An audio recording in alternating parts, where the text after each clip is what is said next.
வணக்கம். என் பெயர் மீனாட்சி ராமசாமி. நான் திருட வந்தவள் என்ற தலைப்பில் உங்களுக்காக ஒரு கதை சொல்ல வந்திருக்கிறேன். சரண்யா ஒரு கல்லூரி மாணவி. அவள் ஒரு நாள் அவங்க அம்மாட்ட போய், அம்மா காலையிலேருந்து நானே பார்த்துட்டு இருக்கேன். ஒரு வயசான பாட்டி நம்ம தெருவில் அங்கேயும் இங்கேயுமா நடந்து போயிட்டே இருக்கு. அதை பார்க்கவே பாவமாக இருக்கு. அதுக்கு ஏதாவது கொடுக்குறீங்களா அப்படின்னு கேட்குறேன். உடனே அம்மா போய் 10 ரூபா கொண்டு வந்து கொடுத்து, இந்தடி இதை கொண்டு போய் அதை பாட்டிகிட்ட போடு அப்படின்னு சொல்கிறாங்க. ஐயோ அம்மா, நீ நினைக்கிறாப்புல அதை பார்த்தா பிச்சைக்காரியாட்டம் இல்லை, அதுக்கு ஏதாவது சாப்பிட கொடுங்களேன் அப்படின்னு கேட்டுக்கிட்டே அவளே அடுப்படிக்கு போய் 2 தோசையை எடுத்து பழைய ஸ்வீட் டப்பாவில் வச்சு கொண்டு போய் பாட்டிக்கிட்ட நீட்டுறாங்க. அதை வாங்கிக்கிட்ட பாட்டி அவளை அப்படியே பார்க்குது. பார்த்துட்டு அவள் கையை பிடிச்சி டக்குன்னு முத்தம் கொடுத்துருது. அவளுக்கு அருவருப்பாக போயிடுது. யாரோ ஒரு பிச்சைக்கார பாட்டி நம்ம கையை பிடிச்சி முத்தம் கொடுக்குதுன்னு சொல்லிட்டு அவசரமாக வீட்டுக்குள்ளே ஓடியாந்து கையை கழுவுறான். கழுவிட்டு அவங்க அம்மாட்ட சொல்கிறா, அம்மா அந்த பாட்டி என் கையை பிடிச்சி முத்தம் கொடுக்குதுமா அப்படிங்கிறா. ஏய், ஜாக்கிரதையாக இருக்கணும்டி, இந்த மாதிரி யாரையும் நம்பக்கூடாது. ஒருவேளை அந்த பொம்பளை ஏதாவது திருட வந்ததாக இருக்கும், அதான் நம்ம வீட்டையே பார்த்துக்கிட்டு இருக்கு. அம்மா என்னம்மா சொல்கிற, 80 வயசு பாட்டி திருட வந்துடுச்சா அப்படின்னு கேட்குறா. நீ நினைக்கிறாப்புல இல்லை, அதை சுற்றி 4 ஆளுங்க இருப்பாங்க, இது செய்தி மட்டும் சொல்லணும், அவங்க வந்து திருட வந்துடுவாங்க அப்படின்னு சொல்லி அம்மா பயமுத்துறாங்க. போம்மா அப்படின்னு சொன்னாலும் இது தினமும் அவள் வந்து அந்த பாட்டியை பார்க்குறா. ஒரு வாரமாகவே இவ பார்க்குறப்பெல்லாம் போய் அந்த பாட்டிக்கு ஏதாவது சாப்பாடு கொடுத்து அது சாப்பிட்றத ஜன்னல் வழியாக பார்ப்பாள். அந்த பாட்டியை என்ன பண்ணோம், இவள் வரும்போது இவளை தொடுறதுக்கோ இவளை கட்டி பிடிக்கிறதுக்கோ இல்லை முத்தம் கொடுக்கறதுக்கோ முயற்சி பண்ணுது. இதுதான் அவளுக்கு புரியாமல் இருக்குது.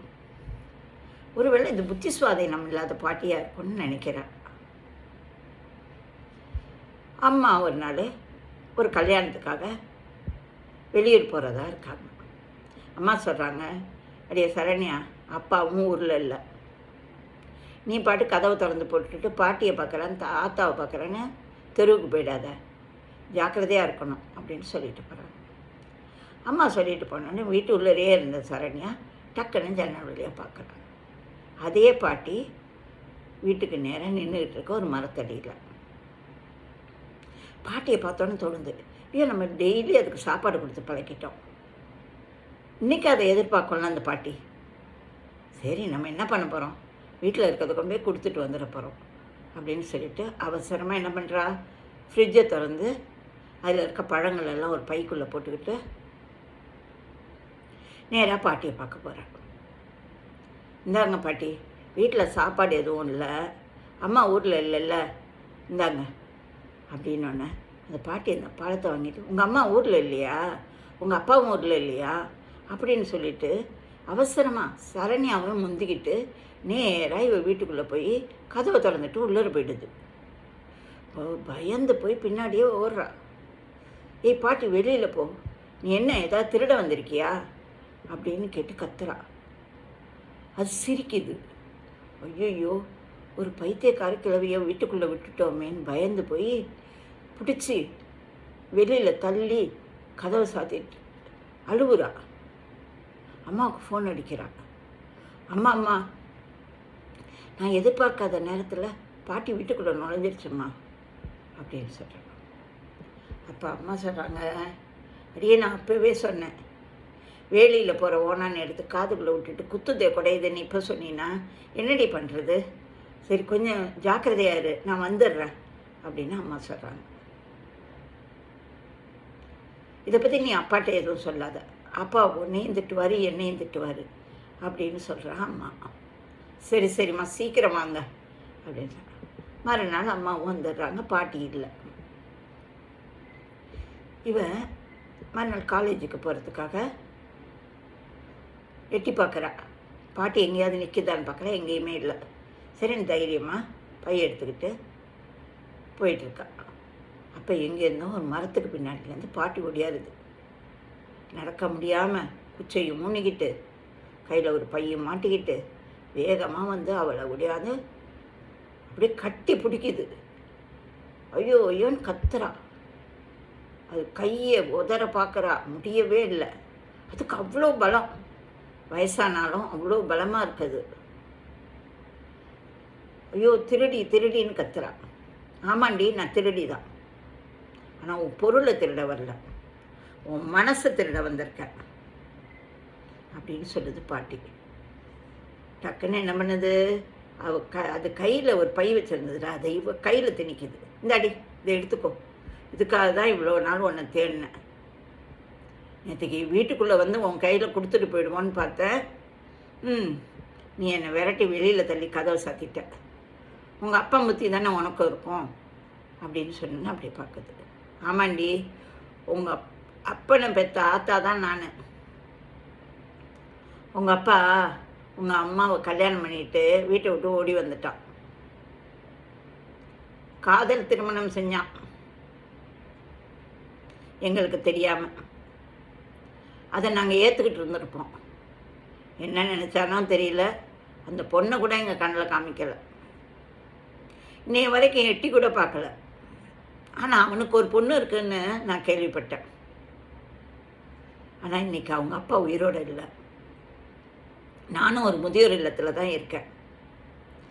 நாங்கள் இருந்த வீட்டை உங்கள் அப்பாவுக்கு தான் கொடுக்கணும், ஆனால் கொடுக்க மனசு வரல. முதியோர் இல்லத்துக்கு எழுதி வச்சுட்டேன். ஆனால் இந்த நகை, இதை உங்ககிட்ட கொடுக்கணுன்னு எனக்கு ஆசை. என் பேத்தியை ஒரு தடவையாவது பார்த்துட்டு இந்தான்னு அவள் கையில் கொடுத்துடணும். இது எதுவும் தப்பு இல்லையே அப்படின்னு கேட்குறாங்க பாட்டி. கண்லேருந்து தண்ணியாக வருது. இது நம்ம பாட்டியா? உங்களுக்கு ஆச்சரியமாக இருக்குது. பாட்டி, என்னடி இப்போயே நான் திருடின்னு தான் நினைக்கிறியா அப்படின்னு சொல்லிட்டு அவசரமாக பைக்குள்ளே கை விட்டு ஒரு ஃபோட்டோவை எடுத்து காமிக்கிறாங்க. அதில் பாட்டியும் இவங்க அப்பாவும் இருக்கிற ஃபோட்டோ அது. ஐயோ பாட்டி அப்படின்னு இவ இப்போ இருக்க கட்டி பிடிக்கிறா பாட்டியை. பாட்டி அழுவுது. என் வேலை முடிஞ்சிருச்சுடி, என் கடமை முடிஞ்சிருச்சு, இனி நிம்மதியாக நான் அந்த உலகத்தை விட்டு போய் சேர்ந்துடுவேன், நான் வரேன் அப்படின்னு சொல்லி கிளம்பு. பாட்டி, எங்கே போகிறீங்க என்னை விட்டுட்டு? வீட்டுக்கு வாங்கங்க. ஐயா, உங்கள் வீட்டுக்கா? உங்கள் அப்பா இருக்கிற வீட்டில் நான் சாவர வரைக்கும் கால் எடுத்து வைக்க மாட்டேன். நேற்றுக்கு நான் வந்ததே இந்த நகையை கொடுத்துட்டு போக தான் உங்கள் வீட்டுக்குள்ளே வந்தேன் அப்படின்னு சொல்லிட்டு வேகமாக போகுது. பாட்டி பின்னாடியே போகிறா அவளும். அது ஒரு முதியோர் இல்லம். அங்கே போனோன்னே அவள் கையில் வச்சுருந்த நகைப்பையை எடுத்து பாட்டிக்கிட்ட கொடுத்து, பாட்டி, இது உன் வீடு, இந்த முதியோர் இல்லம் உன் வீடு, உன்னை பாதுகாப்பாக பார்த்துக்கிட்டு இருக்க வீடு. இந்த நகை மட்டும் எங்களுக்கு வேண்டாம், இந்த நகையும் அவங்களுக்கு தான் சேரணும். இந்த நகை இருந்தால் அவங்களுக்கு ரொம்ப உதவியாக இருக்கும். இந்தாங்க பாட்டி, இந்த நகையும் நீங்கள் அவங்ககிட்டே கொடுத்துடுங்க அப்படின்னு சொல்லி கொடுத்துட்டு கிளம்புறா.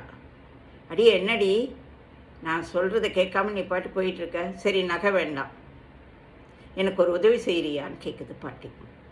என்ன பாட்டி வேணும்? எது வேணாலும் கேளு, நான் செய்கிறேன்னு சொல்கிறான். ரொம்ப வருஷம் ஆச்சுடி உங்கள் அப்பனை பார்த்து, உன்னோட ஃபோனில் உங்கள் அப்பா ஃபோட்டோ இருந்தால் எனக்கு காமிச்சிட்டு போயேன்னு சொல்கிறது பாட்டி. அப்படியே அவள் கண்ணில் கலங்குது. சே, நம்ம அப்பா எட்டி கூட பார்க்கல பாட்டியை. ஆனால் இந்த முதியோர் இல்லத்தில் இருக்கிற இந்த பாட்டி நம்ம அப்பாவையே நினச்சிக்கிட்டு இருக்கு. இதுதான் பெத்த மனம் பித்துன்னு சொல்லுவாங்க போல் இருக்கு அப்படின்னு நினச்சிட்டு அந்த புகைப்படத்தை எடுத்து பாட்டிக்கிட்ட நிற்கிறா சரண்யா. பாட்டி அதை பார்த்தோன்னே முத்தம் கொடுக்குது ஃபோனுக்கு. இதுதாங்க பெத்த மனசுங்கிறது. நமக்கும் வயசாகும், நமக்கும் நாளைக்கு இந்த நிலைமை வரலான்னு நினச்சி வயசானவங்கள ஒதுக்காமல் எல்லோரும் பார்க்கணுங்கிறது தான் என்னோடய ஆசை. நன்றி, வணக்கம்.